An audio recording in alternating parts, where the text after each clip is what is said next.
सुद्धा या ठिकाणी संपन्न झाले आणि भगवंताला आवडतं ते हरिनाम नामस्मरण व्हावं या उदात्त हेतूने या ठिकाणी आज पारंपरिक डबलवारीचा जंगी सामना या ठिकाणी आयोजित केलेला आहे।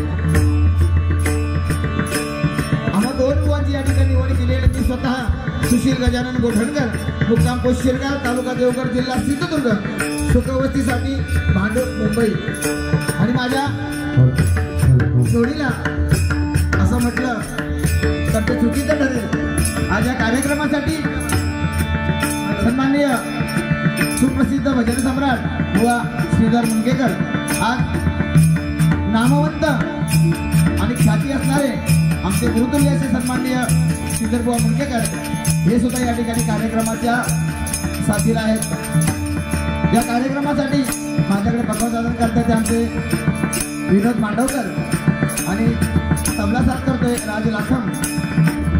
तसंच आमच्या बुवांच्या साथीला जे आहे ते आम्हा सर्वांचं लाडकं व्यक्तिमत्व असणारे गुरुतुल्य सन्मान्य दादा परब आणि आमचे परममित्र विजय सावंत आणि अशा ह्या तुल्यबळ अशा या संचाबरोबर आज डबलवारी सामन्याचा हा करण्याचा योग घेऊन आणला तो आमच्या श्री साईबा मित्रमंडळ रहिवासी सेवा संघ यांनी अध्यक्ष सन्माननीय चेतन मोठे सचिव सन्माननीय गणेश कांबळे आणि कार्याध्यक्ष प्रकाशजी परब इतर सर्व सभासद त्यामध्ये सर्व साई भक्त या ठिकाणचे सर्व ग्रामस्थ आणि आमच्या भांडूपमधील सर्व नामवंत कलावंतांच्या साक्षीने आज या ठिकाणी हा डबलवारीचा सोहळा संपन्न होतोय। सर्वांचे प्रथम आभार मानतोय आणि भजनातील माझे आराध्य दैवत कोकणकरा भूषण चंद्रकांत बुवा कदम भजन सम्राट परशुराम बुवा पांचाळ भजन सम्राट विलास बुवा पाटील माझ्या दैवतांच्या चरणी नतमस्तक होतोय। माझी कुलदेवता माझी ग्रामदेवता माझे माता पिता यांना दिवाण वंदन करून गोब्राह्मण गणपती पालक परश्री माते समान मानणाऱ्या माझ्या शिवछत्रपतींना स्वराज्यासाठी बलिदान करणाऱ्या माझ्या शंभू छत्रपतींना माझ्या चावडा मानाचा मुद्रा करून जमिना तमाम मायबाप जनतेचे आशीर्वाद घेऊन माता भगिनींचे आशीर्वाद घेऊन या ठिकाणी पारंपरिक डबलवारीच्या पहिल्या गाण्याला सुरुवात करतोय। धन्यवाद। जय हिंद जय महाराष्ट्र।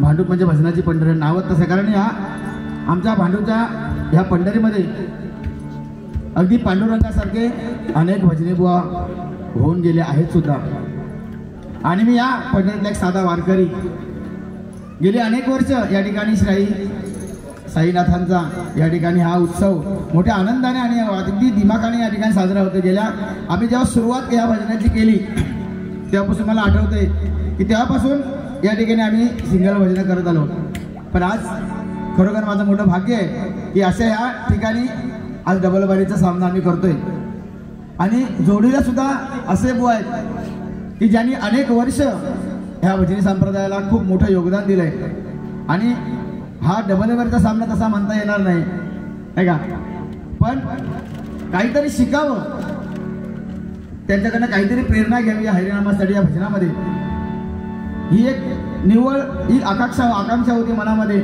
आणि त्याप्रमाणे साईनाथांनी अगदी कारण कसं आहे माहिती आहे डबलवारी म्हटलं की सगळ्या गोष्टी यायला पाहिजे म्हणतात ना की 9 रंग यायला पाहिजे 12 रंग बारीची यायला पाहिजे म्हणतात पण त्या ठिकाणी स्थान वेगळं असतं ठिकाण वेगळं असतं आणि अशा ठिकाणी कुठल्या ठिकाणी काय आपण सादरीकरण करावं काय वारी करावी हे प्रत्येकाने शिकण्यासारखं असतं बघा म्हणून ही अनुभवासाठी हा कार्यक्रम आहे नाही का काही लोकांचा जो विषय पडतो मुंगेकर बुवा आणि गोठणकर बरोबर भारी कशी घेतलेली घेऊन लय मोठं टेन्शन म्हणजे वर्ल्ड कप हरल्यानंतर सगळ्यात मोठा इश्यू ह्यो होतो पण कसं असतं प्रत्येकाची इच्छा असते उद्या आम्हाला सुद्धा वाटतं की चल ठीक आहे आता काही लोक म्हणतात गोठणकर बरोबर भारी केली पाहिजे पण आम्ही सांगला की बाबा नाही आमचा जमाचं झालं म्हणजे आम्ही मोठं कोणतरी झाल्यासारखं होतं मुंगेकर बुवा म्हटलं की हे दैवत आहे त्यांचा स्वभाव त्यांचं राहणीमान आणि त्यांचं सादरीकरण आणि हे शिकण्यासारख्या ह्या गोष्टी आहेत मी सांगतो तुम्हाला सुरुवातीला सांगतो या ठिकाणी बुवांची मुलाखत जेव्हा प्रहार डिजिटल चॅनलला झाली आणि ती मुलाखत, त्या मुलाखतीतून एवढं घेण्यासारखं आहे आणि एवढं मार्गदर्शन बुवांनी सगळ्या आम्हा या संप्रदायासाठी केलेलं आहे आणि त्यातून काहीतरी घेण्याचा मी प्रयत्न केला आणि नेहमी सांगत असतो या गोष्टी. पण असो, डबलबाजी म्हटलं की भजन आणि मनोरंजन याची सांगड घालता यायला पाहिजे. भजन आणि मनोरंजन कसं की भजन आणि मनोरंजन हा वेगळा आहे, पण भजन हे महत्त्वाचं यायला पाहिजे. आज आमच्या भांडूपमधील हे खरं मी सांगितलं ना की आमचे काशीराम परब बुवा, लोकरे बुवा, वाळवे बुवा ही नामवंत कंपनी आमच्या या भांडूपमधली आहे, नामवंत बुवा आहे. त्याच्यामुळे आमच्या भांडूपमध्ये हे सगळं त्यांनी जे पेरलेलं आहे ते उगवलेलं आहे बघा. म्हणून चांगले चांगले कलावंत, सगळ्याची नावं घेत नाही पण चांगले चांगले कलावंत आमच्या भांडूपमध्ये आहेत नाही का. आणि अशीच ह्या साई चरणांची सेवा आमच्या हातून घडावी ही साईच्या चरणी प्रार्थना करतोय आणि या ठिकाणी भजनाला सुरुवात करतोय. या ठिकाणी सगळे आमच्या भांडूपमध्ये, कारण भांडूपमध्ये सिंगल भजन म्हटला की अगदी गर्दी होणार, मग डबल वारी असली तर लोक असतातच बघा. या ठिकाणी आमचे सेलेटकर बुवा सुद्धा या ठिकाणी आलेले आहेत. अगदी नवीन कलावंतांना सुद्धा व्यासपीठ मिळवून देण्याचं काम मोठं करत असतं आणि अनेक ठिकाणी कार्यक्रम त्यांनी आम्हाला सुद्धा, आमच्यासाठी योगदान सुद्धा त्यांचं आहे. त्याचं या ठिकाणी मनपूर्वक स्वागत करतोय. आमच्या मंगेश आंबेडकरची या ठिकाणी मंडळी सुद्धा आलेली आहे. मंगेश आंबेडकर बुवांना या ठिकाणी त्यांच्या स्मृतीला वंदन करतोय. कालच दीपक सावंत बुवांचा त्यांच्या जयंतीचा कार्यक्रम या ठिकाणी झालेला कालच झाला आणि अतिशय चांगल्या उत्तम प्रकारे कार्यक्रम झाला. मी गावी होतो त्यामुळे मला येता आलं नाही, पण या गोष्टी आम्ही कानावर घेत होतो आणि असेच कार्यक्रम या भांडूपमध्ये व्हावेत ही प्रार्थना करतोय आणि भजनाला सुरुवात करतोय. पारंपरिक वारी असल्यामुळे जी पारंपरिकता जपली जावी, प्रत्येकाच्या मनामध्ये ह्या गोष्टी होतात. आता कारण भजनाचं स्वरूप वेगळं आहे, 2020 आली आहे पारंपरिकच्या नंतर. जसं क्रिकेटचं स्वरूप बदललं, पहिलं टेस्ट होती, नंतर वन डे आली, नंतर आता 2020 आलं. आता हळू कालांतराने 10-10 येणार, मग पुढे 5-5 येणार, मग असे वर्जन नवीन येत राहणार. जसं आता कोरोना पण नवीन वर्जन येतं आता नाही आता प्रत्येकाचं वर्जन आलं. पण जरी क्रिकेट म्हटलं तरी जरी त्याचं वर्जन बदललं, स्वरूप बदललं, पण खेळाडू मात्र बदलले नाहीत. खेळाडू अजून 11च्या 11च आहेत. सांगायचं तात्पर्य हेच आहे मला, जरी भजनाचं स्वरूप बदललं असेल, भजनाचं जरी स्वरूप बदललं असेल, 2020 जरी आले असेल तरी भजन हे भजनच आहे. पंचपदी ही पंचपदीच आहे, पण तीच कुठं आता तरी लांब गेल्यासारखी झाली आहे बघा. म्हणून ही पारंपरिकता या मंडळाचा खरोखर मनपूर्वक आभार मानेन. काय 20च्या युगात सुद्धा त्यांनी पारंपरिक डबल वारीचा या ठिकाणी सामना आयोजित केलेला आहे. धन्यवाद. पुण्याचे एकदा आभार मानतोय आणि सुरुवात करतोय.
सदा नित्यवाचे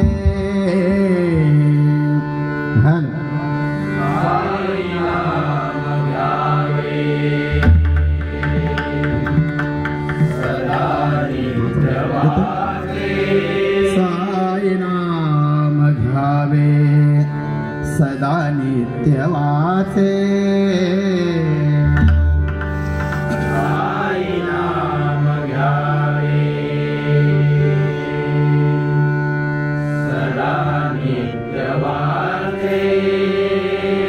साई नामे होई सार्थक जन्माचे साई नामे होई सार्थक जन्माचे साईनाथ सती शिर्डी निवासी साईनाथ सती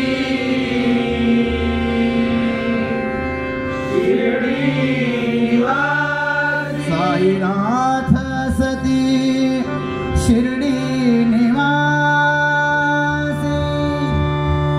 साईनाथ सती शिर्डी निवासी सदा लीन व्हावे साई चरणा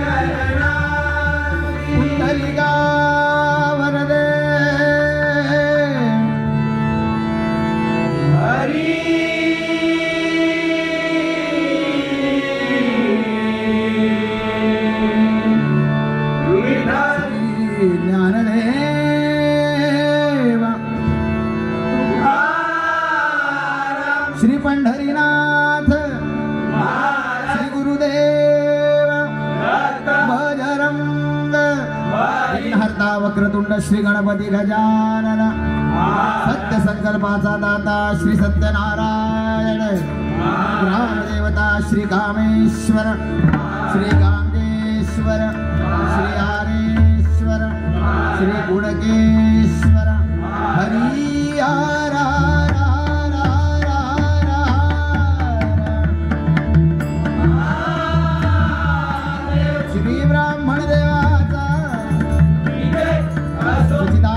सद्गुरु साईनाथ बाबांचा श्री स्वामी समर्थांचा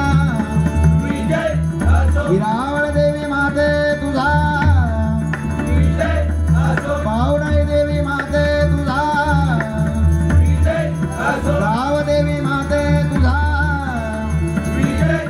भजन सम्राट गुरुवर्य काशीराम परमगुरूंचा कोकण कला भूषण गुरुदास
रे नी धनी रे सा मृगनयना रसिका मोहिनी मृगनयना रसिका मोहिनी मृगनयना रसिका मोहिनी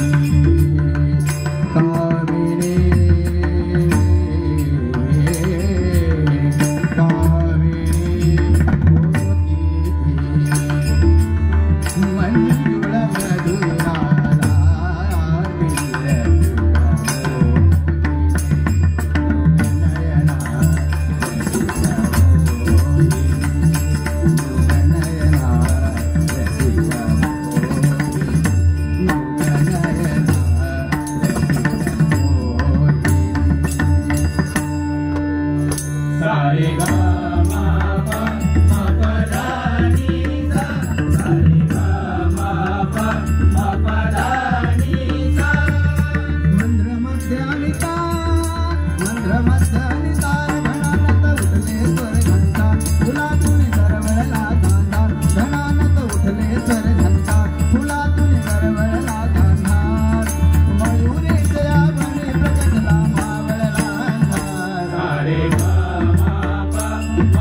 आषाढी कार्तिकी भक्त जन येती, आषाढी कार्तिकी भक्त जन येती, पंढरीचा वाळवंटी संत गोळा होती, पंढरीचा वाळवंटी संत गोळा होती.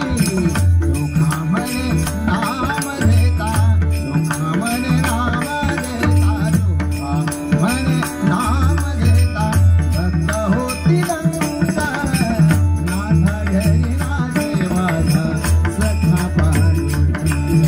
अबीर गुलाल उधळी तरंग, अबीर गुलाल उधळी तरंग, नाथा घरी नाचे माझा.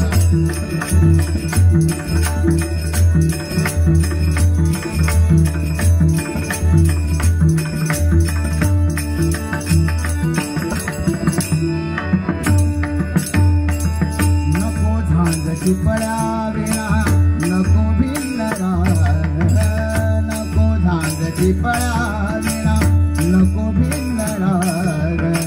झोपेतही विवेकाला, झोपेतही विवेकाला येत आहे जागरे. तुझे नाम आले ओठी सुर भारावले, तुझे नाम आले ओठी सुर भारावले. अंतरंगी मायंगी, अंतरंगी मायंगी मन हरपले रे. तुझे नाम आले ओठी सुर भारावले, तुझे नाम आले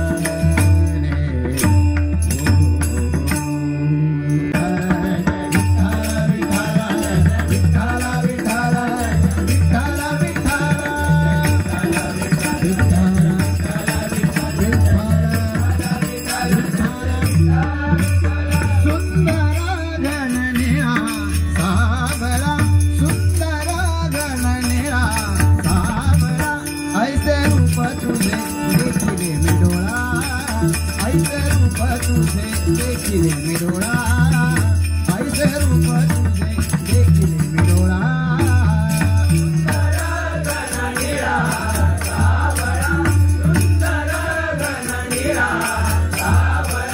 ऐसे रूप तुझे देखिले मी डोळा, ऐसे रूप तुझे देखिले मी डोळा, ऐसे रूप तुझे देखिले मी डोळा. मूर्ती ही सावळी चतुर्भुज गळा, मूर्ती ही सावळी चतुर्भुज गळा,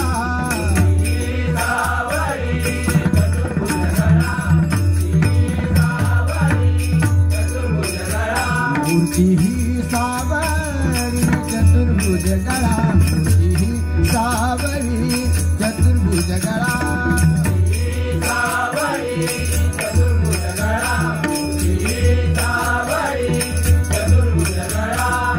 नेसला कस्तुरीने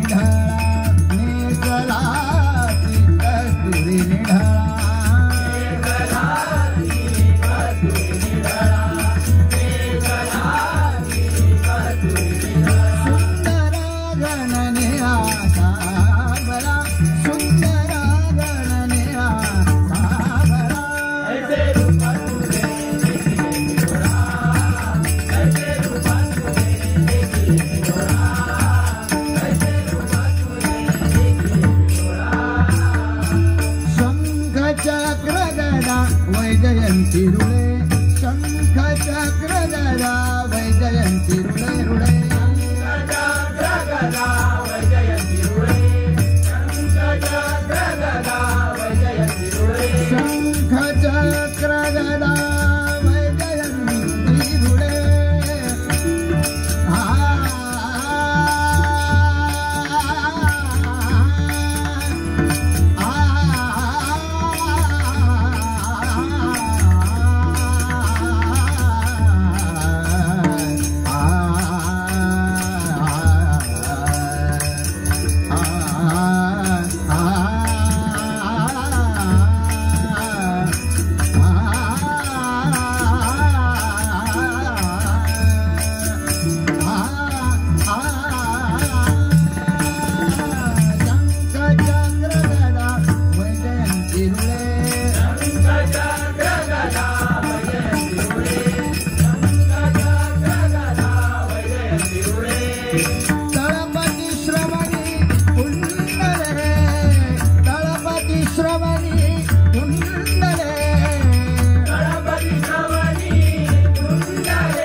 आठ दिवसानंतर घरी पोहोचायचे खुशाली एखाद्या म्हणजे मुंबईसून गावा गेलो तरी तो पत्र लिहायचो आणि गावसून मुंबई गेलो तरी सुद्धा पत्र येणारा माणूस आमचा चाकरमाने असायचो, म्हणजे सगळ्या जणांचा विषय तो. पण आता 8 दिवसाचा ना 2 मिनिटात मेसेज जाता पोचले घरात. म्हणजे जग किती प्रगतिशील झालेलं आहे. आणि म्हणजे सगळ्याच गोष्टीमध्ये आता जग प्रगतिशील झालं आहे. पण मोबाईल आज सगळ्यांना माहिती आहे की मोबाईलची गरज किती आहे. बघा एवढी वर्ष आपण लहानाचे मोठे झालो सगळे. आता तुम्ही सगळ्यांना माहिती आहे डॉक्टरकडे आपण प्रत्येक जण डॉक्टरकडे जातो. पण या डॉक्टरमध्ये आपला नंबर नेहमी असता. पण एखादो तृतीयपंथी म्हणजे जे का आपण छक्को म्हणतो तो कधी तुमका दिसलो का खायच्या दवाखान्यात आतापर्यंत सांगा मला. कधी बघलाच तुम्ही की एका दवाखान्यात तो हा नाही दिसत का. कारण आपल्या ह्या दोन्ही हातातले हे ॲक्युप्रेशर पॉइंट हे का म्हणतात बरोबर ना. मला इंग्लिश तेवढा ना सांगतायला बरोबर आहे ना, म्हणजे सांगत जावा. हे जे पॉइंट असतात ते जागृत होतात ह्या टाळीमध्ये. ही हरिनामाची टाळी आहे. त्यामुळे तुम्ही जर टाळी वाजवलं हे वाजवलात तुम्हाला कोण काय बोलायचं नाही. उद्या रस्त्याने वाजवलं असं टेन्शन हा समजला. त्यामुळे ही टाळी ही वाजव होई. कारण नामस्मरणामध्ये आपण जेव्हा नामस्मरणामध्ये बसतो तेव्हा ही टाळी खूप गरजेची असते बघा. आणि ही टाळी फुकट नाही जाणार. म्हणून या हरिनामासाठी एकदा जोरदार टाळ्या वाजवते बघूया किती वाजतात ते. आणि काय अहो बक्षीस नसला तरी चाला. बक्षीस व्हायच असा विषय नाही. हे टाळ्यांचा हे प्रतिसाद ह्या टाळ्यांची ही आमची पाठीवर कौतुकाची थाप ही टाळी असते बघा नाही का. म्हणून सांगितलं की बक्षीस नसला तरी चाला पण देवता असला तरी कोणी थांबवू नको. असो बघा म्हणजे आता हे जर विषय आले डबलबारीचा. आता सध्या गजर जो म्हटला ती गजर आता मांडण्याची पहिलीच पद्धत कशी असायची आणि आताची पद्धत कशी असायची. आज पारंपरिक सामना हा तुमच्या समोर सादर करण्याचं किंवा आयोजन करण्याचं कारण महत्वाचं लक्षात ठेवा सगळ्यांनी. कारण आमच्या पिढीने हे पारंपरिक बारी बघितलेली आहे. कशा बाऱ्या चालायच्या हे बघितलेलं आहे. आणि या नवीन पिढीला ही आठवण राहायला पाहिजे की पारंपरिक नावाची बारी सुद्धा होत होती. कदम बुवा, पांचाळ बुवा, विलास पाटील बुवा. आता ही शेवटची पिढी आमच्या उंगेकर बुवापर्यंत येऊन ठेपली आहे. आम्ही सुद्धा पारंपरिकता केली. आता 2020 विषय येलो. पण पद्धत करण्याची आमची जशी पारंपरिक 2020 तशीच पारंपरिक आमची. त्यामुळे त्याच्यात बदल नाही. भजनाला गालबोट न लावता त्याचं सादरीकरण करणं ही माझी पद्धत आहे बघा. म्हणून या ठिकाणी तुझा हात रे तू कधीपासून घेऊन बसतो तो बोललो तू. अरे माझा बोलान सापलाकडे हा अच्छा. तर आता ही पद्धत आहे. गजराच्या पूर्वी नवीन गाणी योग होई तुमका. म्हणजे जो बुवा नवीन झालो ना ते काही गाणी योग होई. लखाबाई योग होया, चंद्रा योग होई. अगदी नाहीला तर हरकत नाही. मोडक्या तोडक्या फक्त नाव सुरुवात योग होई त्याच्यावर. ही गाणी इल्याशिवाय तो बुवा नाही आता हो. तो बुवा असेल म्हणणं मान्यच करणार सर्टिफिकेटच नाही त्या गाडीत कोण आता. ही नवीन गाणी योग होई तुमका. पण त्या गाण्यातून काय निष्पन्न होता त्या गाण्यातून त्या भजनाची काय संबंध हे अजून नका कळलो नाही. युट्यूबच्या माध्यमातून सगळ्यांना माहिती आहे. मी कधी माझी बारी बघला असतं ही चंद्रा गोंधळा ही फेदरा मी कधी म्हणतच नाही. कारण त्याची आजपर्यंत माका तरी गरज पडली नाही. कारण 4 पैसे मिळावेत बक्षीस मिळावं म्हणून आपण ज्या गोष्टी करतो त्या कुठेतरी या भजनाला आपण गालबोट लावल्यासारखं करतो बघा. माझ्यापेक्षा आमचे गुरुजी जास्त सांगतील, मुंगेकर बुवा जास्त सांगतील. आणि त्याच्यासाठी जेव्हा आमका त्यांना ठेवतो लागले. कारण सोनाराने कान टोचलेलेच बरे असतं. आमच्यासारख्यानं कोणी काय सांगलं तेवढा नाही पडलं. सोनाराने कान टोचूक होई नाही का. म्हणून आमचे बुवा अगदी योग्य मार्गदर्शन नवीन पिढीसाठी करतील ही अपेक्षा आहे. आणि ते करणारच आहेत. पण गजराच्या पूर्वी सगळेजण ही ट्रेंड आहे सध्याचा की नवीन गाणी होई. पण मी नवीन गाणी म्हणत नाही. मी जे गाणी म्हणतो ती की जो छत्रपती शिवाजी महाराज आज आपण त्याचं नाव गर्वाने म्हणतो. प्रत्येकाच्या घराघरात छत्रपती शिवाजी महाराजांची प्रतिमा असते बघा. आपल्या धर्माचा मानबिंदू म्हणून आपण जे मिरवतो ते आमचे छत्रपती शिवाजी महाराज. आपण मंडळी सगळ्यांच्या आरत्या म्हणतो. गणपतीची आरती म्हणतो, साईबाबांची आरती म्हणतो, संतांच्या सुद्धा आपण आरत्या म्हणतो. पण इथे बसलेल्यापैकी मला एकंदरी हात वर करून सांगा की छत्रपती शिवाजी महाराज ज्यांच्यामुळे आज आपण आरती म्हणू शकतो त्यांची आरती कोणाला माहिती आहे का? कोणी म्हटली का आरती? एकंदरी हात वर करून सांगा हो की आमका छत्रपती शिवाजी महाराजांची आरती येता. एखादं कडवं तरी सांगा मला. नाही येणार आपल्याला त्याची अजून गरज नाही पडली आहे. कारण आपल्याला त्याची किंमतच महत्वाचं नाही. अरे ज्याच्यामुळे आज आपल्या या मंदिराला कळस आणि या आपल्या घराच्या समोर तुळस दिसते ना त्याचं सगळं श्रेय माझ्या छत्रपती शिवाजी महाराजांचं आहे बघा. म्हणून सांगतोय की जर सूर्यनारायण उगवले नसते तर आकाशाचा रंगच आम्हाला कधी कळला नसता, जर सूर्यनारायण उगवले नसते तर आकाशाचा रंगच आम्हाला कधी कळला नसता, आणि जर छत्रपती शिवाजी महाराज जर जन्मले नसते तर आपल्या या हिंदू धर्माचा अर्थ आम्हाला कधी कळला नसता, या हिंदू धर्माचा अर्थ आम्हाला कधी कळला नसता बघा. म्हणून आई बाबा आणि नंतर छत्रपती शिवाजी महाराजांचं स्मरण करून नेहमी आपण घराच्या बाहेर पडायचं असतं बघा. कारण आपण दैवतांचं आपण नाव घ्यायला पाहिजे, दैवतांची पूजा केलीच पाहिजे. जर छत्रपती शिवाजी महाराज नसते तर आमची दैवत काय राहिली नसती बघा.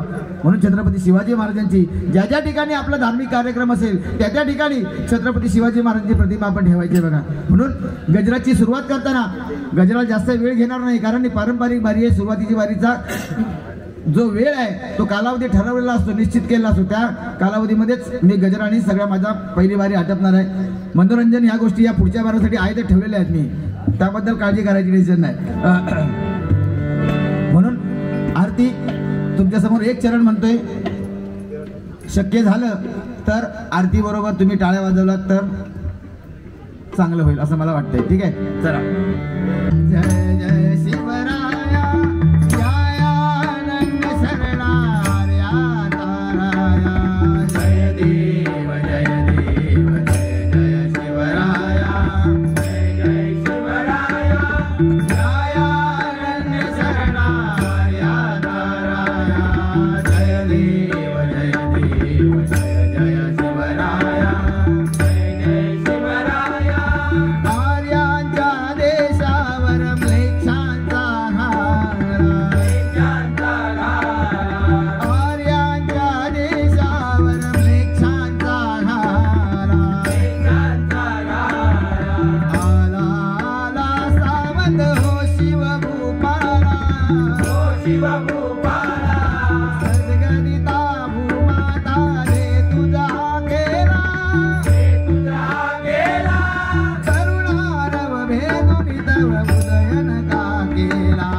जय जय महाराष्ट्र माझा, गरजा महाराष्ट्र माझा, जय महाराष्ट्र माझा, गरजा महाराष्ट्र माझा, जय महाराष्ट्र माझा, गरजा महाराष्ट्र माझा. देवा वरदा कृष्ण कोयना भद्रा गोदावरी, एक पणाचे भरती मातीचा घागरी, भीमथडीच्या तटाराया, भीमथडीच्या तटाराया, यमुनेचे पाणी पाजा. जय महाराष्ट्र माझा, जय महाराष्ट्र माझा, गरजा महाराष्ट्र माझा, जय महाराष्ट्र माझा, गरजा महाराष्ट्र माझा.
अनेक कार्यक्रम झाल्यामुळे विषय गजरातून जास्त येतात. नवीन आपण रूपाचा भंग किंवा ह्या गोष्टी नवीन आपण करू शकतो ताबडतोब, पण गजराचा मोठा विषय असतात. कारण तेच गजर तेच रिपीट होत आले तर मजा येत नाही काय. म्हणून चाल जुनीच आहे, कारण चाली हा येतात चाली जातात.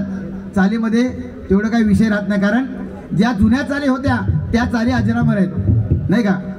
त्या चाली अजरामर आहेत. या नवीन चाली ह्या अळवावरचं पाणी आहे, कधी आलं कधी पडलं हे सांगता येत नाही. पण पूर्वीची ज्या गाणी होती म्हणजे प्रत्येक सण असला किंवा प्रत्येक विषय असला की त्या विषयाला धरून गाणी असायची बघा नाही का. आता जर अंगाई गीत गायचं असेल, पूर्वीची आई जी अंगाई गीत म्हणायचं, ते एक अंगाई गीत जर म्हटलं तरी ते मुलं शांतपणे झोपी जायची. पण आता अंगाई गीत कोण लिहितच नाही म्हणतात म्हणजे. आणि आता ते औषिकाव तेवढे टेन्शन येत ना पोरांका झोपूचा. बघता 2 टाइम बघतली आणि मोबाईल हातात देतली. एकदा मोबाईल हातात दिलो का तो पोरगो आपलं झोपी गेलो नाही का. अशी परिस्थिती मोबाईलची आहे. खूप बोलण्यासारखे, पण वेळेचं बंधन या ठिकाणी पाळून या ठिकाणी गजर घेतोय बघा. कारण की असे कान असे टवकारतात नाही का अशी गाणी लिहिल्यावर. हे गाणं बघा ना, शिटी वाजली पोरी जरा जपून दांडा धर, काय गाणं फेमस झाला. तर जनावरचा नाचत होता त्याच्यात, खतरनाक होता बघलात ना.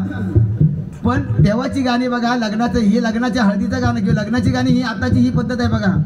पूर्वीचं गाणं कशी असायची, जा मुली जा दिल्या घरी तू सुखी राहा, किंवा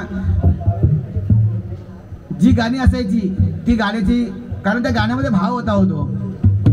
आता ती गाणी नाही. पूर्वीची आई सांगायची ना की ज्या मुलीला दिल्या घरी तू सुखी राहा. आताची मध्ये पूर्वी जरा जपून दांडा धर. ही परिस्थिती आताच्या गाण्याची. काय म्हणजे काय अर्थ लावायचा, म्हणजे गाण्याचा अर्थ लागत नाही त्या गाण्यामध्ये. किती अशी गाणी आली किती गेली, पण त्या गाण्याचा अर्थ लागत नाही. पण असो, या ठिकाणी गजर सादर करते बघा. भक्ती वाचुनी ना अर्थ जीवनी, भक्ती वाचुनी ना अर्थ जीवनी, कास हरी नावाची धरा. मुखी जरा राम कृष्ण हरी स्मरा, मुखी जरा राम कृष्ण हरी स्मरा.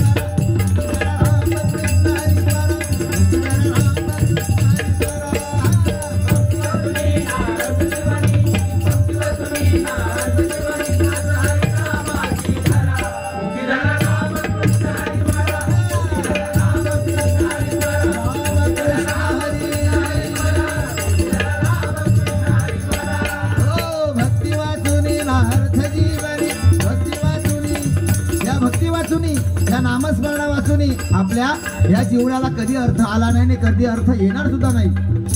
कारण हरिनाम नामस्मरण हे सर्वश्रेष्ठ आहे. सगळ्यांना त्याची पोचपावती आली असेल ती कोरोनाच्या काळात. आता सांगितलं आता नवीन वर्जन इलेला बघा, सगळ्यांनी तयारीत राहा. आता आपापल्या खाटा तयार ठेवा.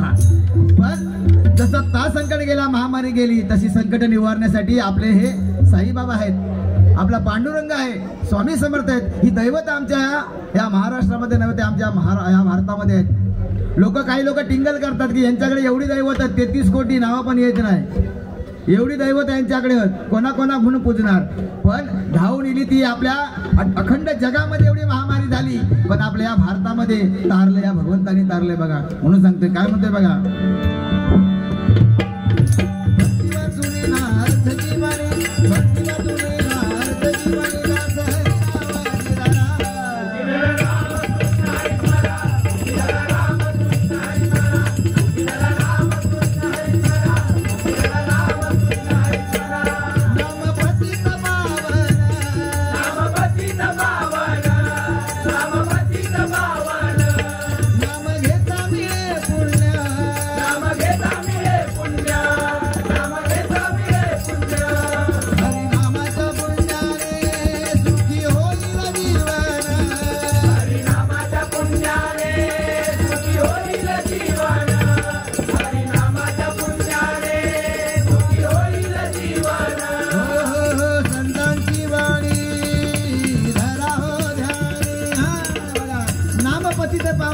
घेता मिळे पुण्य. रामकृष्ण हरी, रामाचा आचार, हरी कृष्णाचा विचार आणि हरीचा उच्चार. आज रामकृष्ण हरी हे भजन चाललंय. प्रत्येक शब्दाचा, प्रत्येक वाक्याचा एक नवीन अर्थ निघतो बघा. रामकृष्ण हरी प्रत्येकाने. आता रामकृष्ण हरीचा आपण का म्हणतो, कारण या रामाचा आचार कसा होता. कृष्णाचा विचार कसा होता आणि हरीचा उच्चार कसा आहे, रामकृष्ण हरी. तसंच भजन, भजन भक्तांनी जनार्दनासाठी केलेलं नमन म्हणजे भजन, नाही का. आणि ह्या भजनाचा अर्थ हा गूढ अर्थ आहे, पण सगळ्यात सोपं नाव. कारण भगवंताकडे जाण्याचा सोपा मार्ग म्हणजे नामस्मरण. सगळेजण सांगतात, सगळे मान्य सुद्धा करतात, बरोबर ना. भगवंताकडे जायचं आहे तर सोपा मार्ग म्हणजे काय, तर नामस्मरण. पण आता मी तर तुम्हाला विचारलं की देव कोणाला कोणाला आवडतो, देव कोणाला कोणाला आवडतो, तर सगळ्यांची 100% सगळ्यांचे हात वरती येतील. पण जर मी म्हटलंय देवाकडे जा कोणाकोणाला आवडता, असं जर म्हटलं तर सगळ्यांच्या हात खाली येतली. देवाकडे जाणं याचा अर्थ म्हणजे वर जाणं असा होत नाही बाबांनो. देवाकडे जाणं म्हणजे वर जाणं होत नाही. देवाकडे जाणं म्हणजे ह्या नामस्मरणामध्ये तल्लीन होणं, हेच देवाकडे जाणं बघा. कारण आपल्या मुखातून जे नामस्मरण निघतं ते भगवंताच्या अगदी थेट हृदयापर्यंत जात असतं बघा. म्हणून आयुष्यामध्ये आपल्या धर्मामध्ये सांगितलंय की आयुष्यामध्ये आपल्याला राम म्हटल्याशिवाय मोक्ष नाही बघा. राम म्हटल्याशिवाय आपल्या जीवनाला हा मोक्ष नाही होत आहे. म्हणून प्रत्येक माणसाने नामस्मरण, देवाची द्वारे उभा क्षण भरी तेने मुक्तीचारी साधी येल्या. जास्त वेळ गरजच नाहीये, क्षणभर का होईना पण प्रत्येक माणसाने नामस्मरण केलं पाहिजे. कारण या नामस्मरणामध्ये खूप मोठी ताकद आहे बघा. म्हणून काय म्हणतोय की संतांची वाणी धरा हो जाणी, संतांची वाणी धरा हो जाणी, संतांची वाणी धरा हो जाणी, नित्य हरिनामाला स्मरा.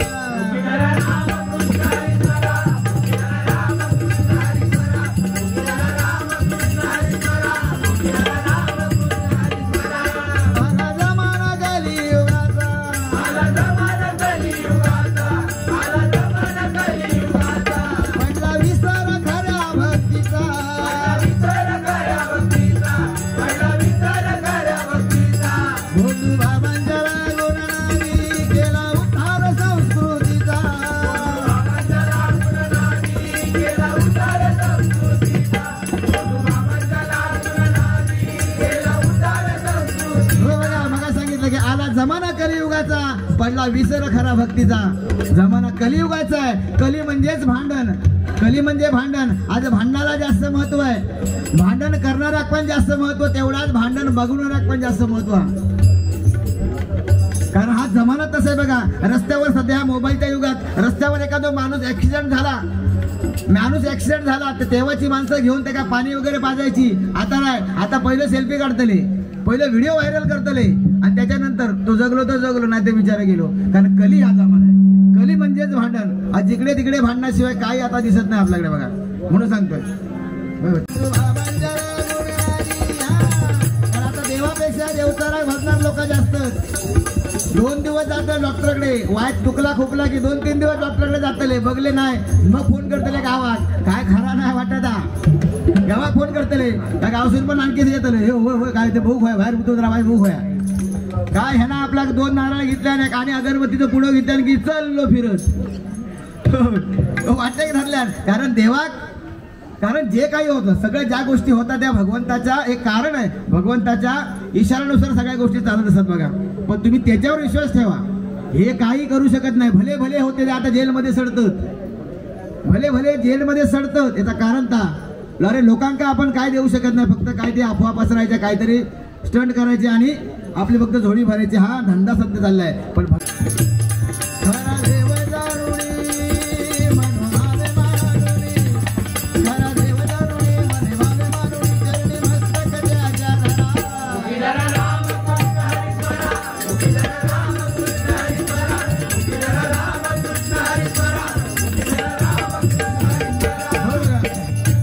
शेवट करतोय एक सरळ तो वेळेअभावी थोडं कमी करतोय. बघा भक्ती किती प्रकारची असते. भक्ती करा तुम्ही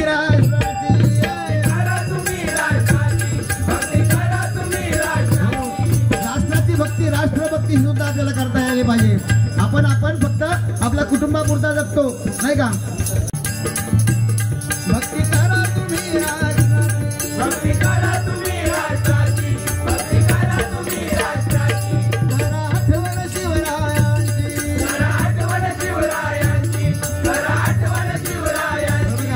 करा तुम्ही राष्ट्राची करा, आठवण शिवरायांची, म्हणून सुरुवातीला सांगितलं की छत्रपती शिवाजी महाराज नसते तर आपण क्षणभर विचार करा, फक्त डोळे मिळून क्षणभर, की छत्रपती शिवाजी महाराज जन्माला आले नसते तर आज आपण काय असतो. आज हे भजन चालला, आज साईबाबांचा हा भंडारा उत्सव मोठ्या दिमागात चाललाय, झालंच नसतं नाही ते.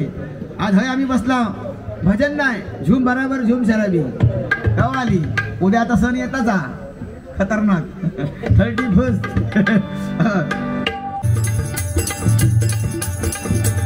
भक्ती करा तुम्ही राष्ट्राची, भक्ती करा तुम्ही राष्ट्राची, भक्ती करा तुम्ही राष्ट्राची. करा आठवण शिवरायांची, करा आठवण शिवरायांची, करा आठवण शिवरायांची. आहुती दिली प्राणांची, आहुती दिली प्राणांची, वंदन जाऊ तात्यांची, वंदन जाऊ तात्यांची, वंदन जाऊ तात्यांची. भक्ती महिमा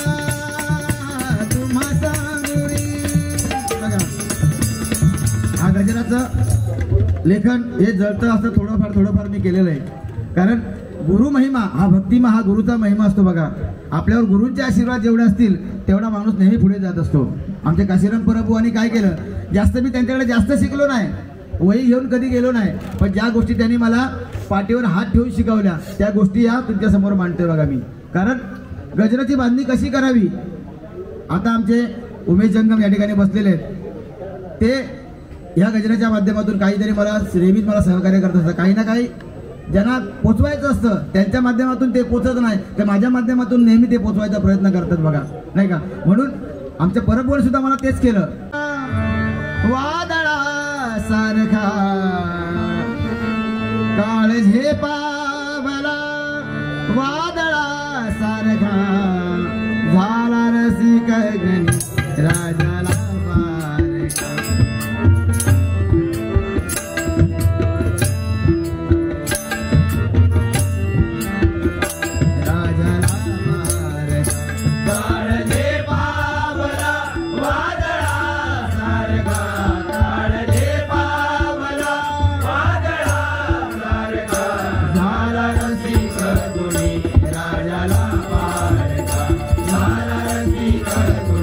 राजाला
तरी सोडू नका पाठ जर अडविली वाट तरी सोडू नका पाठ जिथे दिसेल तिथेच मारा या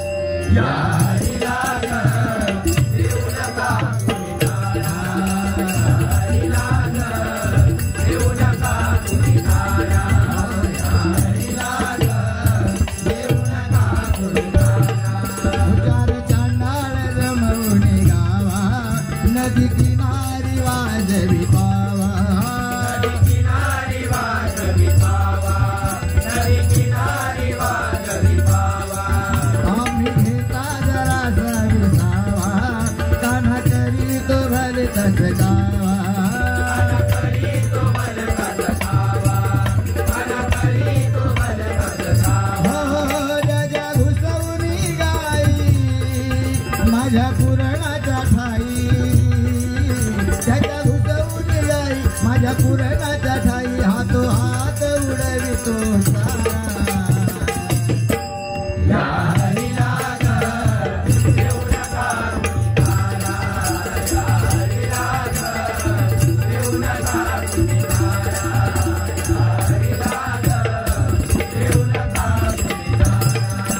दह्या दुधाच्या बाहुणे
सहारे